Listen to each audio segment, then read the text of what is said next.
Яасан байна уу? Шилдэг ном сууга та бүхэнтэйгээ манчилж байна. За өнөөдөр зөвхөн эмгтэй цуудад зориулсан 10 нууц мэрэгэн ухаан гэдэг сэдвээр ярив. За энэ 10 нууц мэрэгэн ухаан болвол эмгтэй хүн амжилт олоход, эмгтэй хүн алдсан амьдралаа буцааж авахд, эмгтэй хүн өөрийнхөө амьдрахад тус болно. Хэрвээ энэ 10 нууц мэрэгэн ухааныг эзэмшиж чадах юм бол эмгтэй хүн амьдралынхаа гол төв нь болно. Гэр бүлийнхээ эрчим хүчний их усүр нь болно. Хамтын амьдралын уур амьсгалд эерэг болно. Эрчүүдийн сэтгэл оюун, зүрх сэтгэлийг тэтгэх хүч нь болно. Зөвхөн өөрийгөө л дуусах. Ийм гайхамшигтай үр дүн төрнө. За, ингээд энэ 10 нууц зөвхөн эмгтэй чудад зориулсан мэрэгэн ухааны ярий. За энэнийх нь нэгдүгээр нь болвол өөрийгөө нэгдүгээр тавих амьдралын суур зарчим мэрэгэн ухаан. Бид нар болвол сүүлийн үед нэг үгийг маш их сонсож байгаа. Америк нэгдүгээр, Америк first гэдэг үг. За тэгэхээр Америк ч нэгдүгээр биш. Аль ч улс орн нэгдүгээр биш. Харин биш шүү дээ. Жив жинхэнэ нэгдүгээрд байх ёстой нь болвол эмгтэй хүн байна. За яагаад гэвэл эмгтэй хүн бүр төрөлхий бусдыг нэгдүгээр тавьдаг ийм зан төлөвтэй гэдэг юм л да. За хэн байх хөхтэй жир гэр бүл, ажил, найд нөхөд, үр хүүхэд, эр нөхөр гэдэг бүгдийг өөрийнхөө өмнө тавьдаг. Мэдээж энэ муу биш. Гэсэн ч гэсэн яг сөрөг үр дагавартай. Энэ болтой жир хэтрээд хэрэгтэй жирэг сэтгэл санааны ядралд оруулна. Өөрийгөө үнэлэх үнэлэмж бовро. Игч хүчгүй байдал орвол өөрийнхөө мөрөөдийг орох гэдэг. Ингээд харилцааны тэгшив бус байдал үүснэ. Ийм байдлаар ерөөс амьдралын бүх салбаруудыг одоо муутгадаг гэсэн. Өөрийнх нь төрлөх энэ зан төлөв өөрийн нуттай зэрэг сөргөөр нөлөөлчдөг. Тэгэхээр энэ болохтой жир нөгөө хүмүүсийг орх гэсэн үг биш. Балансыг олох асуудал яриад байна л да. Тэнцвэртэй байдал. Ингэж эмгтэй хүн өөрийгөө нэгдүгээр байрд тавьж чадах юм бол яг өөрийнхөө амьдралыг авч үлдэж чадна. Эрүүл байна. Аж аргалтай байна. За баргал ерөөсөө цорын ганц зам гэж одоо нэрлэж болох. Ийм зарчим мэрэгэн ухаан. Тэгээ энийг бол selfish гэж бодсон хэрэггүй. Selfish гэсэн үг юу гэхээр ам хаваа бодно гэсэн. Энэ ам хаваа бодсон асуудал биш. Эмгтэй чанараа алдж ийн бол бас тийм биш. Ерөнхийдөө бүх юмд хэмжээ хийж гар байдаг шүү. Тэнцвэрийг барих хэрэгтэй гэдэг ийм зарчим байна. За жишээлх юм бол юу гэж болох вэ? Хоол, чаган бүгдийг өөрөө нөхрийнхөө хувцсыг хүртэл одоо тохируулж ажлаар явах бэлтгэл энэ хангах. Гэрэн шивэрлэн. Найз нөхдөдтэй харилцан мессеж бич. Ийм байдлаар өөрийгөө бусдын талаар зориулсаар байгаад ядарч байгаа юм. Тэгээ уурхамд төрж байгаа юм. Тэгээ бүр сүүлэн бүр уйлмар болж байгаа. Энэ бол өөрийгөө мартснаа анхааруул. Тийм учраас яах вэ? Ядаж өглөөдөө өөртөө 10 минут гарах хэрэгтэй. Нэг аяг цайгаан кофегоо тайван суугаад уух хэрэгтэй. Бясалгал хийж хэрэгтэй. Гадуур алхаж явах хэрэгтэй. Дуртай дуу хөгжим, подкаст сонсож явах хэрэгтэй. Дараа нь болтой жир хүүхэд гэр бүл ажил гээд энэ бүхний төлөө төвлөрч ажил болно. Ажил бас чадна. Тэгэхээр үр хүүхэд, нөхөр, эргэн тойрныхоо хүмүүс, тэгээ бүр нийгэмд өөрийгөө нь журуулж байгаа юм. Нэгдүгээр тавь. Гэтэл эцсийн сүлдө өөрөө ингэж сулдаад муутах юм бол тэд нарын төлөө ажилдаг, чүтгдэг. Ийм хөнгө болчих واخгүй. Тийм учраас баланс хэрэгтэй. Өөрийгөө бас бодож хэрэгтэй. Эмгтэй хүн бол ийм агуу байдаг байна. Тэгэхээр яах вэ? Өөрийгөө хайрладаг хүнд болвол ертөнц бүр илүү их зай тавьж өгдөг гэж байгаа юм. Өөртөө цаг гаргаж ийн гэдэг бол сул тал биш. Бүр ч одоо залхуурл биш. Эрч хүчэн сэргээж хүчтэй эмгтэй шинж. Тийм учраас өөрийгөө нэгдүгээр. Америк нэгдүгээр биш. Эмгтэй хүн нэгдүгээр. Lady first. Та нэгдүгээр. Тэгж чадах юм бол амьдралын бүх зүйл зөв дараалалд орж эхэлж байгаа юм л та. Энэ гайхамшигтай. Дээр нь суудлаа олохгүй бол доор нь гүйдлээ олохгүй гэсэн үг байдаг. Тэгэхээр эмгтэй хүн өөрийгөө нэгдүгээр тавихгүй болвол бусад бүх зүйл ч гэсэн дараалалаа алдаад замбраахгүй байдалд ордог юм байна. Тэгээ хоёрдугаар мэрэгэн ухаан болвол өөрийгөө хөндлөж үнцэн хамгаалах. Сая болвол эмгтэй хүн төрлөхийн өөрийгөө бусдын төлөө зориулдаг. Өөрийгөө хоёрдугаар тавьдаг гэсэн. Тэгвэл хоёрдугаар онцлог нь юу вэ гэдэг зэрэг эмгтэй хүн болвол өөрийгөө бусдын үнэлгээнд даатгаж амьддаг. За энэ бол хамгийн том алдааны нэг. Бусад хүн намайг юу гэж үнэлэх үү гэдэг дээр онцгой их анхаардаг гэсэн. Надад дуртай болов. Надад уурлах болов. Хүн намайг юу гэж бодох бол. Ийм айдас эмхтэй хүн дотор мөнгө байдаг. Энэ нь бол өөрийнх нь үн цэнээс холдуулдаг. Тэгэхээр жинхэнэ амжилттай хүчрэг эмхтэйчүүд бол бусдад таалагдах биш. Хэн нэгнэр зөвшөөрүүлэх биш. Өөрийнхөө бачдаг. Тийм учраас яах вэ? Өнөөдрөөс эхлээд эмхтэйчүүд өөрийнхөө үнд зүйл дээр зогсох хэрэгтэй. Өөрийнхөө гүйцэд үнэлэх хэрэгтэй. Бусдын хүлээлтэнд живхгүй байх хэрэгтэй.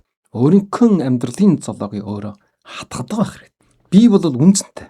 Би хамгаалах ёстой гэж тэгж өөртөө хэлдэг байх хэрэгтэй. Би бол эмхтэй хүн. Намайг хайрлах ёстой, хамгаалах ёстой, хөндлөх ёстой гэж ийм байр сууриас харж гисэн. Тэгэхээр энэ өөрийгөө дутуу үнэлж гин гэдэг бол эрх мэдлэн бусдын гар дээр тавьж гисэн. Өөрийн чинь үн цэнийг бусад хүн тогтоохгүй. Өөрөө тогтоо. Өөрийгөө хөндлөж чаддаг хүний сая хүн доорд үчиг. Өөрийнхөө үн цэнийг хамгаалж чадсан цагт амжилттай хүчрэг эмхтэй бол. Бүх эмхтэйчүүд бол Тэнгэрийн дагна байдаг. За 3 дугаар мэрэгэн ухаан нуучирт нь юу гэх юм бол хил хийж гараан тогтооно. Тэгээд тэрэнд тууштай байх хэрэгтэй. Хэрвээ эмхтэй хүн хил хийж гараа тогтоохгүй бол яах вэ? Бусдын хүсэлт байна. Бусдын зовлон байна. Бусдын шаардлага байна. Бусдын хүлээлт байна. Энэ бүгдийг хүлээж авдаг амьдралын сав бол. Ингээд хүн болгон өөрийн чин дээр ачаалан тавиад энерги чаг хүчичин ав. Ер нь бол хүйсний хувьд бол эрчүүл бол товтлох. Эмгтээчүүд бол хүлээж ав. Ийм байр механизмтай байдаг. Тэгэхээр энэ хэтрээд ирэхтэй жирэг болохгүй. Амьдралын сав болно гэж шүү дээ. Тэнцвэр алдах. Тэгэхээр тодорхой хэмжээнд тултай жирэг тэнцвэртэй баланстай байх хэрэгтэй. Бүх зүйлийг хүлээж авч болохгүй гэсэн. Тэрний төлөө хин хийж гараа тогтоох хэрэгтэй. За манай монголчууд бол ярьдаг. Эмгтэй хүн бүс чангатай байхгүй бол. За ганчхан бүс чанга тэр хил хийж гараа асуудал биш. Ер нь л амьдралын бүх хүрээнд бол өөрийн гэсэн хил хийж гартай байх хэрэгтэй. Тэгжиж өөрийгөө хөндлөн. Өөрийгөө хамгаална. Эрүүл харилцаатай бол. Жишээлх юм бол өөр чинь нэг найз байдаг гэж бод. Гэхдээ энэ бол ганцхан эрчүүд биш. Эмгтэй хүмүүсийн хооронд харилцаан дээр ч гэсэн адилхан. Жишээлбэл нэг эмгтэй найз. Байнга өрлөвч утсаар яриад гомдолт авч. Шөнийн 23 цаг утсаар яриад дуус. Тэгэл хэдэн хоногийн дараа дахиад ийм байдал үргэлж. Энэ бол өөрийн чинь хил хийж гараад давж ийн гэсэн. Тэр хүний гомдлыг тийм олон цаг сонсох цаг байхгүй. Шүн дунд өөртөө ч харилцах. Тийм цаг бүр байхгүй. Далий бол далд ороод далал бол ил гараад иж болохгүй гэсэн. За ингэж иж өөрийн чинь амьдралын чанар сайжирна. Эргэлт бий бол. Тэг жаснараа өөрт нь чаг гарч ирнэ. Сэтгэл санаас тайван байна. Илүү чухал зүйлдээ анхаарал хандуулдаг бол. Өөрийг чинь хэрвээ хөндлөдөг юм бол өөрийн чинь хил хийж гарыг хүнд авахгүй. Өөрийг чинь амьдралыг уутгаж харж. Өөрийгөө хил хийж гараар тогтоогоод хамгаалж чадаж байгаа хүн бол тусгаар тогтонд бие даасан улстай адилхан. Амьдралын эзэн бол. Тийм учраас хүчрхэг, амжилттай, ажиргалтай амьдрал их юм бол өөрийнхөө энэ сул талыг юм болгоны хүлээж авдаг энэ сул талыг өөрчлөлттэй гэсэн. За одоо 4 дэх зөвхөн эмгтэйчүүдэд зориулгдсан 10 нууч мэрэгэн ухааны 4 дүгээр нь үгүй гэж гэмшлэггүйгээр эхэлж чаддаг. Энэ ухаан. За ерөнхийдөө бол саяын 3-ын үргэлжлэл хил хийж гар дотоох юм бас нэг бодит алхмын нэг. Эмгтэй хүн бол яах вөхтэй жирэг зөөлнжигтэй. Тийм учраас хүмүүс эмгтэй хүний ажил дуртай, зөөлнжигтэй гэдэг дуулууртай. За энэ мэдээж сайн талч гисэн хэтрээд ирэхтэй жирэг бас асуудал үүсэн. Эмгтэй хүн бол бусдад таалгадыг хүсэж байгаа. Хэн нэгний гомдоохгүй байж байгаа. Хэн нэгийг уурлуулахгүй байж байгаа. Тэгээд сайн хүн шиг харагдъя гэж хичээж байгаа. Тэгээд хүн болгон тултай жирэг yes мэн бол. Бүх юмд нь окей yes гэж нөө гэж хэлж чадахгүй. Ингээд яаж ийн хөхтэй жирэг өөрхөн чагийн үрж байгаа. Ярьч хүчээ алдаж байгаа. Сэтгэл санаагаар унж байгаа. Амралт байхгүй байж байгаа. Өөрхөн мөрөөдлийн хүртэл алдаж байна. Тийм учраас шаардлагагүй зүйл дээр үгүй гэж цанга итгэлтэй хэлж сурах хэрэгтэй. Энэ бол өөрийгөө хамгаалж өөрийнхөө үн цэл үнэнч байна. Бусдын хүлээлтээр биш өөрийнхөө замаар явж байгаа. Амьдралаа удирдах эхэлж байгаагийн илэрлэн байна. Үгүй гэдэг бол эрхчлөө. Үгүй гэдэг бол өөрийн амьдрал. Үгүй гэдэг бол удирдлагын өөрийнхөө гарт авч байгаагийн эхлэл юм байна. Жишээлх юм бол хэн нэг найзч орой утастаад л хамт орой хоол идэгч л тэрэнд нь нөө гэж хэлж чадахгүй. Дайшлагадаад яваад байх юм бол амьдралаа. Тийм учраас ядарч ийн. Маргааш чухал уулзалтай. Хүүхдийн хоолндын хийн. Янз бүрийн шалтгаан хэлээд өөрийгөө хамгаалж үлдэх хэрэгтэй. Хүн бол сонгох хэрэгтэй. Үгүй гэж хэлэх хэрэгтэй гэсэн үг. Энэ бол өөрийгөө хамгаалж байгаагийн тухай. Чагаан, энерги, сэтгэл энэ шиг үнэтэй өв хөрөнгө байхгүй. Өөрийн чинь энэ үнэт зүйлийн өв хөрөнгийг чах хугацаа энерги сэтгэл санаагийг үгүй гэсэн үг хамгаал. Хүн болгонд Есүсгээд өгдөг юм биш. Бусдад таалагдаж амьдрна гэдэг бол амжилт биш. Харин өөрийнхөө үн чаныг хамгаалж амьдрна гэдэг нь амжилт. Тэр тусмаа эмэгтэйчүүд бол бүс чангатай байх хэрэгтэй. Хитрхээ хормой сулаасан болоод нийгмийн маш олон асуудал гарч байгаа. Тийм учраас өөрийнхөө амьдралын хаалгыг өөрөө нээж чаддаг, өөрөө түгжиж чаддаг. Энэ эмэгтэй бол хүчрэг, илүү амжилттай, илүү аж аргалтай амьдарч чадна. За одоо зөвхөн эмэгтэйчүүдэд зориулагдсан 10 нууч мэрхэн ухаанаа 5 дугаарыг нэр. 5 дугаар нь бол өдөр тусмын амьдралаа төвлөрсөн уян хатан байдлаар авч явах. Ийм ухаан байна. За энэ яагаад чухал вэ гэдэг зэрэг эмэгтэй хүний бас нэг сул тал нь юу гэдэг зэрэг хитрхээ их шудраг, хитрхээ их төгс төгөлдөр, хитрхээ их шаргуу. За энэ нь бол өөрийн сүйтгэж байгаа. Тийм учраас уян хатан байх хэрэг. Өөрөөр хэлбэл бууж хүчүүлдэн буужиг, орхиж үйлдийн орхисон бүх зүйлийг амжуулах шаардлага байхгүй. Тэр тусмаа төгсөх шаардлага байхгүй. Энэ хитрхээ их хатуу төлөвлөсөн амьдрал бол өөрийг чинь стресс оруулж, сэтгэл готрол төрөж байгаа. Өөрийгөө буруутгах төрөж байгаа. За энэхээ эсрэгээр бас хитрхээ их сул болвол бас болохгүй. Чагаан алдна, зориггүй амьдрал үргэлжлэнэ. Урамгүй байна. Тийм учраас яг хөхтэй зэрэг эхийн нэчэж туглын тураахгүй. Думд жирэг байна гэсэн. Думд жирэг байхыг уян хатан гэж байгаа юм. За энэ төлөвлөгөө хэрхэн яаж гаргахгүй вэ? Яаж өдрийн ажлыг үр дүнтэй явуулах вэ?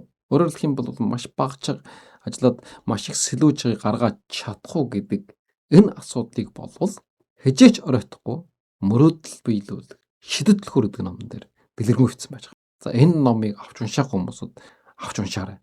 Энэ шидэтлөхөрийн нэг нь бас яг энэ асуудлаар орж ирсэн байна. Тэн дээр бол тэр нөгөө маш нарийн ухаануудыг бүгдийг одоо бичиж оруулчихсан ойлгомжтой байдлаар. Тэгэхээр юмд бол хэмжээ байна. Хэмжээг нь нэрсэн хэтрүүлж болох. Тэгэхээр яг өөрчлөн тохирсон байдлаар хэрхэн төлөвлөж ажиллаж амьдрах уу? За энийг бол энэ номонд бичсэн байгаа юм. Хамгийн чухал зүйл олж хийн. Ийм чадвартай байх хэрэгтэй. Тэгээд өөрийгөө буруутгахгүй байх хэрэгтэй. Тэгээд амар амгалан байдлаа хадгалж чадна гэдэг нь бол амжилт аж аргалын үндэс. Төлөвлөгөөж авах хэрэгтэй. Энэ бол өөрийн чинь чиглүүлж гэрэл.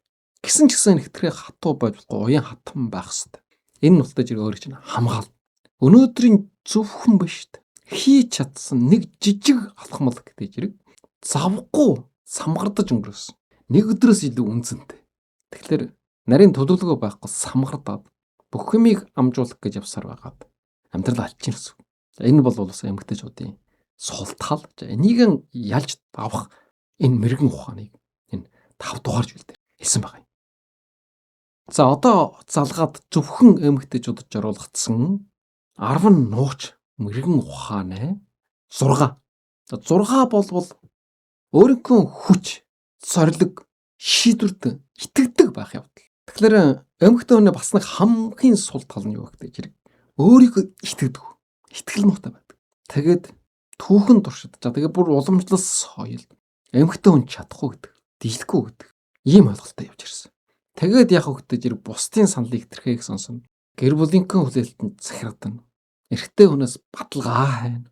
Би зүв байна уу гэж өөрөөсөө хүртэл эргэлж асууна. Ангиж өөрийгөө дотоодоос үгүйсгдэг. Тэгээд өөрийнхөө жинхэнэ дотоод дуу хоолойгоо сонсохгүй.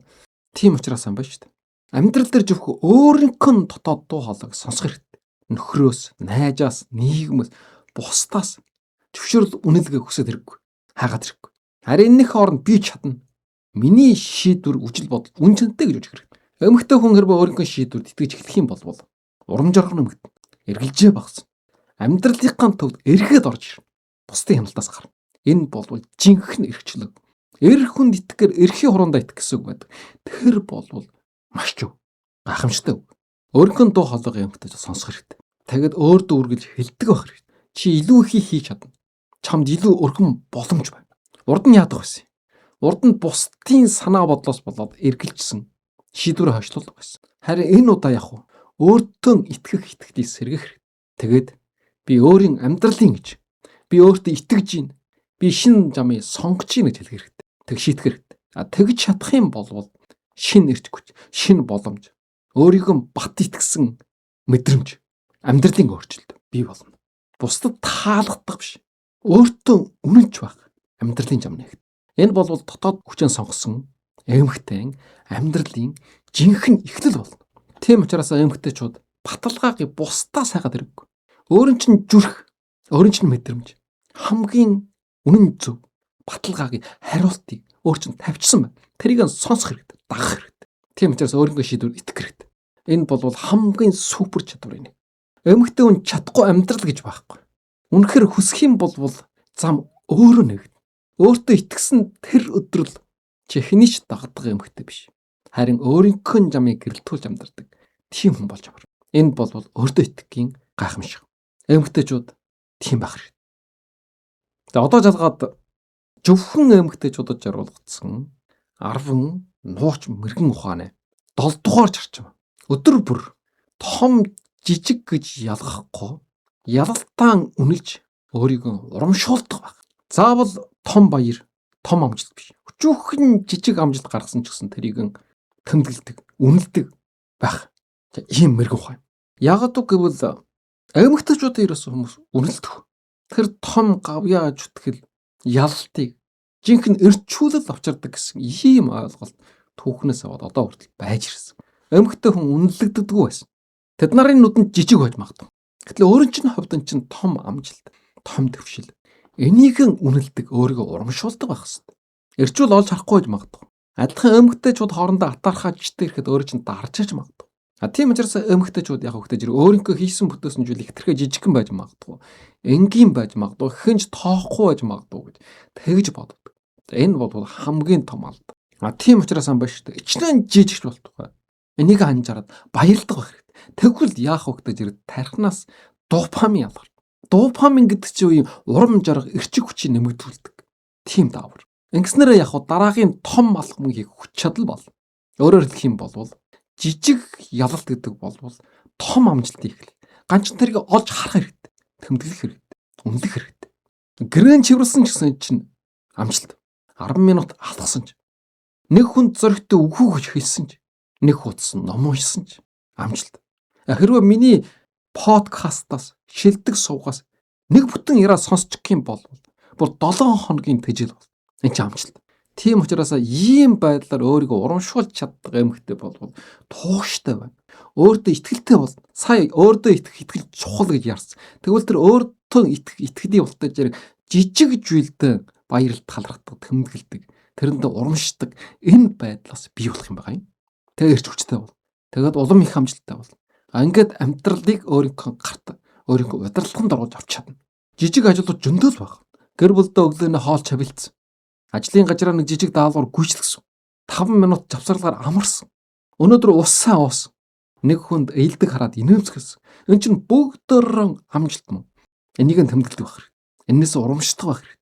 Энэ хэтэрхээ жижиг гэж бодож иж магадгүй жирам хүмүүс. Гэтэл энэ бол тийм биш. Энэ бол амьдралын дадал зуршил бий болж байгаа. Шин дадал зуршил тогтно. Том шийдвэр гардаг бол. Өөртөө итгэл ичнэн дахнаар өгсөн.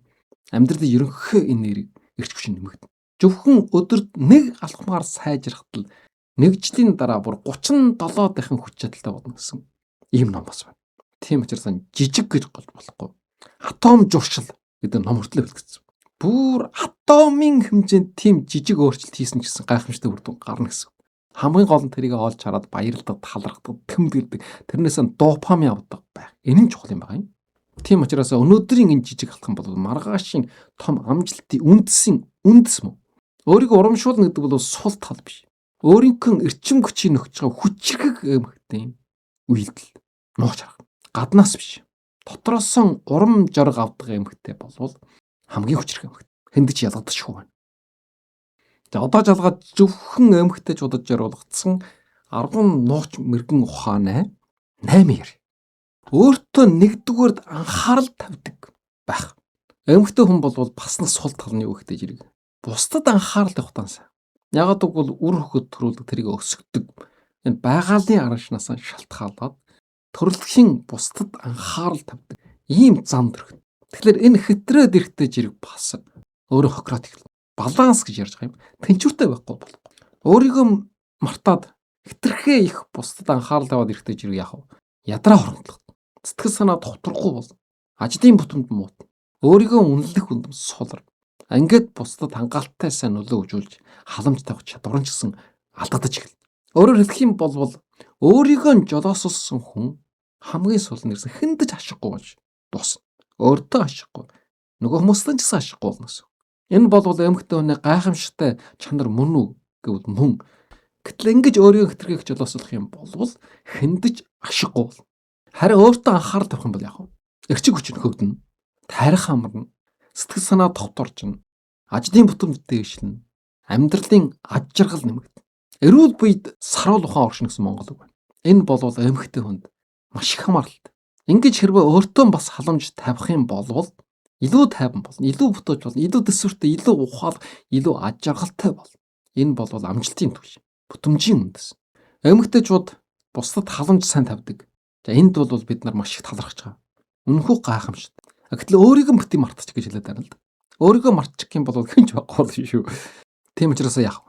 Өнөөдрөөс эхлээд бүх эмэгтэйчүүд 15 минутанд халуусанд орж 5 минут бясалгал хийж дуртай чагаа уугаад дуртай хөгжмөн сонсоод 30 минут сууж 10 минут ном уншиж 20 минут миний подкастыг сонсч эсвэл ерөөсөө жүгээр юу ч хийхгүй ганцаараа байж ийм байдлаар өөртөө халамж тав. Тэгж чадах юм бол маргааш явах. Маргааш эрт тус чадна. Маргааш эрх хүчтэй ажиллаж чадна. Маргааш тайван байж чадна. Маргааш бусад хүмүүстэй илүү сайхан харилцаад тогтоож чадна. Өөрийнхөө амьдралыг өөрөө удирдах бол бүр амьдралын 90% нь өөрийгөө хамгаалж, хайрлж, халамж тавьж чадчихна уугүй байна уу гэдэг шалтгаалж байгаа юм. Тийм учраас өөрийгөө хайрлана гэдэг бол ерөөсөө ямар ч тансаглал биш. Илүү аж жаргал төрөх амьдралын үндэс. Эмэгтэй хүн ч гэсэн амрах хэрэгтэй. Тэгэд нөхөн сэргэгдэх хэрэгтэй. Өөртөө ингэж анхаарал тавьж чаддаг эмэгтэй сая бусдад илүү халамжтай байна. Үр хөвгөд гэр бүл илүү аж жаргалтай болгож чадна. Өөрийгөө мартахгүй байна гэдэг бол амжилттай хүчрэг явж байгаа эмэгтэйчүүдийн хамгийн гол зан дүрхийн нэг байдаг. Тийм учраас бусдад илүү сайн халамж тавихын төлөө өөрийгөө нэгдүгээр тавьж явах хэрэгтэй. Амттай сайхан хоол идэх. Өөрөө итгэм бити марч гэсэн. Өөртөө ихлээд халуун дулаан хувцас авч өмсч.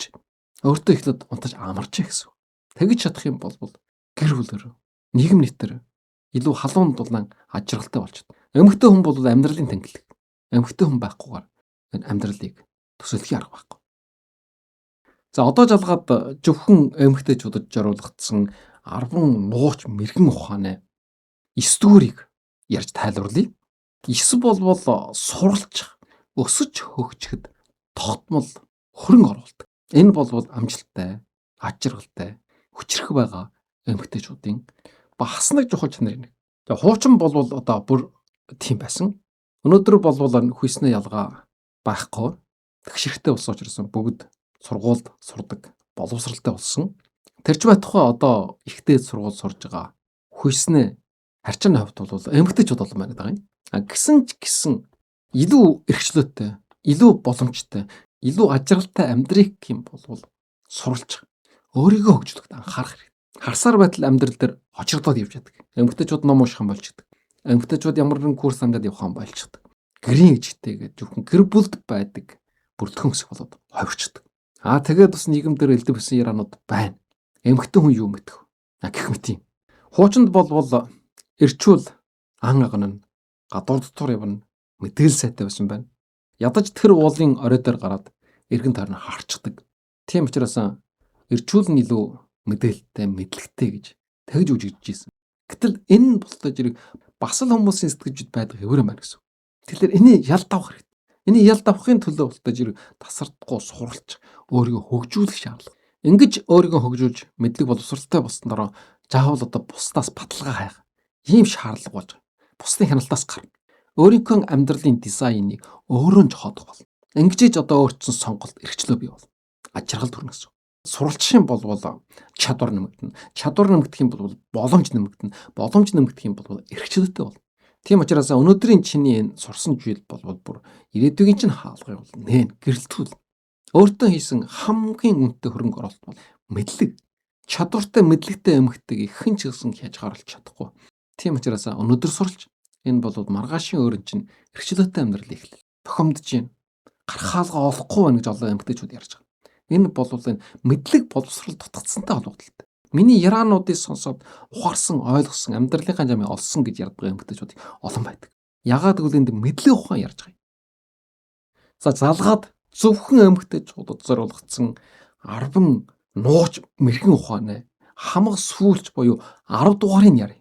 За 10 нь болвол энерги өгдөг, дэмждэг хүмүүсээр өөрийгөө хүрээлүүлэх. Тэгэхээр амжилттай, аж жаргалтай амьдрнаа гэдэг болвол саппорт, дэмжлэг хэрэгтэй гэсэн. Ганцхан хүн болохгүй, ганц мод гал болохгүй гэсэн үг байна.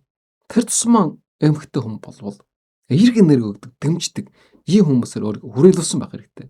Тэгхийн болвол илүү амжилттай, илүү аж жаргалтай амьдрна. Тэр амжилт олсон хүмүүс бол бүгд ийм хандлагатай байдаг. Өөрийн чинь орчин өөрийн чинь тал. Тэгэхээр энэ талаар болвол хижээж оройтхгүй. Мөрөөдөл бий шидэтлөхүр гэдэг номдэр их дэлгэрэнгүй ярьсан. Өөрийн чинь хүрээллийн асуудлыг. Тэн дээр болвол тэр нууцлөхүр байгаа. За өнөөдөр энэ дээр болвол байна шүү дээ. Эмэгтэй хүн, зөвхөн эмэгтэй хүн жаргал. Яагаад эмэгтэй хүн энерги өгдөг, дэмждэг хүнээр хүрээлүүлэх хэрэгтэй. Энэ асуудлаар нь ярив. Эмэгтэй хүн болвол мэдээж Библиэдрийн хувьд бол хүч чадал байх. Эрчүүлэлтэд харьцуулах юм бол сэтгэл санааны хувьд ч гэсэн эмжиг.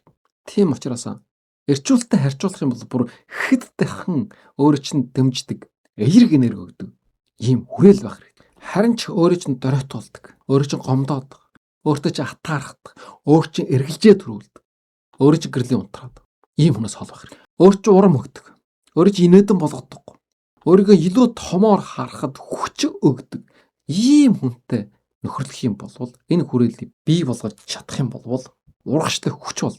Тийм учраас өөрийг чинь өсгөдөг тэр орчинд байх хэрэгтэй. Тэр өөрийн чинь хамгаалал бол. Тэр өөрийн чинь дэмжлэг бол. Ямар ч үн чанаар өөрийг чинь дарж байгаа тэр орчноос салах хэрэгтэй. Зугтаж гарах хэрэгтэй. Өөрийг чинь дэмждэг хүмүүс өөрийн чинь гэрэл бол. Гэрлийн чаар унтрах голон бадраач өгнө. За ингээд өнөөдрийн ярьсны ерөнхийд нь дүгнэх юм бол яагаад заавал зөвхөн эмэгтэйчүүдэд зориулгдсан 10 нууч мэрэгэн ухаан юм бэ гэх юм бол эмэгтэй хүнээ бүр байгалийн, биологийн, түүхийн энэ бүх үндэс суурь дээр тулгуурлагдаж гарч ирсэн. Тэр сул талын давах. Тэгээд нөхөж сэргэх. Ингээд тэнцвэрийг олох. Ийм зорилготой. Байгалаас жаасан энэ төрөлх араншнууд бол гайхамшигтай. Тэр муу гэж хэлж хүн байхгүй. Эмэгтэй хүн болгож байгаа. Санаалын хувьд ч, сэтгэл санааны хувьд ч. Гэтэл энэ маань хитрхээ их туйшраад нэг тал руугаа хэлбэх юм бол сөрөг үр дагавар. Тэгэхээр энэний тэнцвэрийг олох, баланстай байх.